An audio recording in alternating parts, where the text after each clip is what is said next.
Are your fingers weak and you need to build some finger strength because they're not moving the way they should? Don't worry, I've got an exercise for you today and I'm going to help you with that. Let's jump right on into it.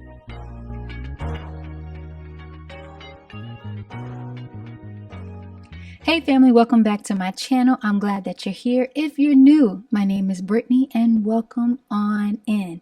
Today we're going to be tackling these fingers, okay? Because I know how it is to want to play something or to have something in your mind, but your fingers aren't moving as fast as you need them to. So today I'm going to show you just one or two exercises that can really help to get your fingers moving, and we can make it fun, okay? It does not have to be boring.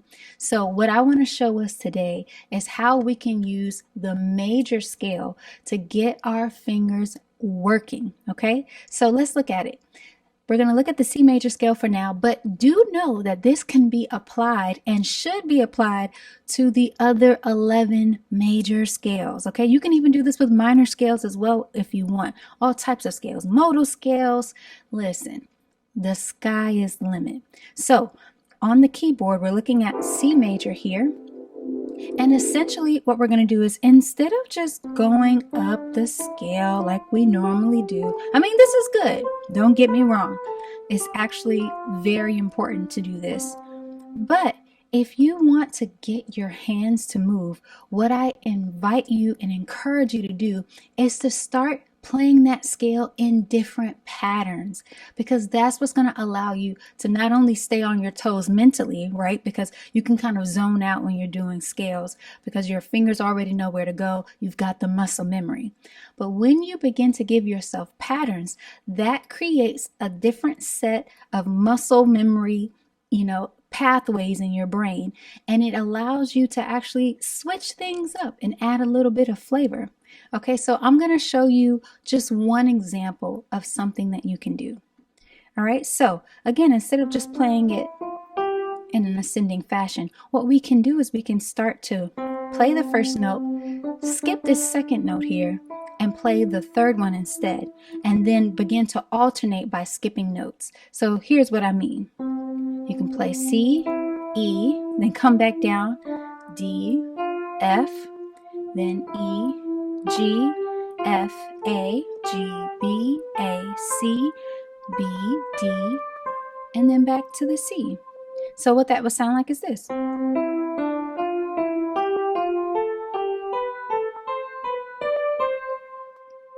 And as you can see, all of the fingers get involved, okay? So one way that you can look at it, if you want the actual fingering, is to go 1, 2. So I'm using the thumb as the 1, index as the 2, middle finger as the 3, ring as the 4, and the pinky as the 5, okay? So 1, 2, 1, 3, 2, 4, 3, 5.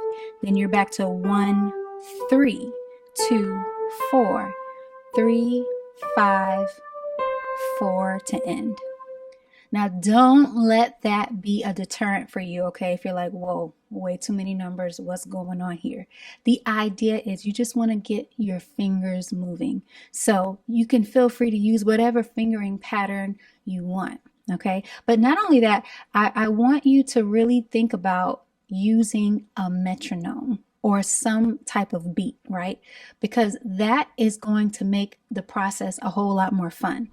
So use something that you can, that gives you a rhythm, right? And so I'm saying a metronome, but what I really want to encourage you to do is use a beat.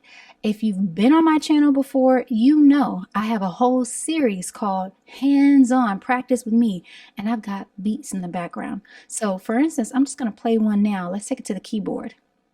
So if I wanted to play a little something, okay, it's a vibe. All right, so then when you want to take it to the keyboard, you can do it like this.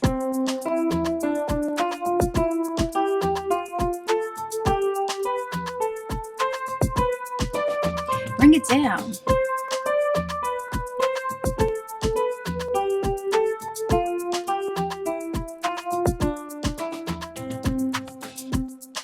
You get my drift. right? It's fun, okay? So there are tons of different beats and things that you can find on YouTube or whatever, source of music that you like to use. So I'm telling you, it's going to make things a whole lot better. And not only that, the metronome is going to help, but make it musical, right? So you don't even have to do the pattern that I showed you. You can kind of create your own patterns, right? So you could even do 1, 2, 3, 2, 3, 4, 3, 4, 5, 4, 5, 6. And then if you want to get to the top, you just ascend and do the same thing. You could do 1, 4, 2, 5, 3, 6. So many different options. This is what's gonna get your hand and your fingers moving, okay? So I invite you, be creative, do something fun, and play a beat in the background, all right? So hopefully you have enjoyed this encouragement and this tip, okay? Get those hands moving. I hope to see you again here soon. Please do stay connected with me. I'm gonna drop a link down in the description below. And so you can know all of the big things that are coming up here on this channel so we can stay in the loop together and stay connected, all right? Definitely like this video, comment. I do read the comments, and subscribe to the channel if you're liking what you're seeing. All right, family, I will be back with more content, and until next time, be blessed.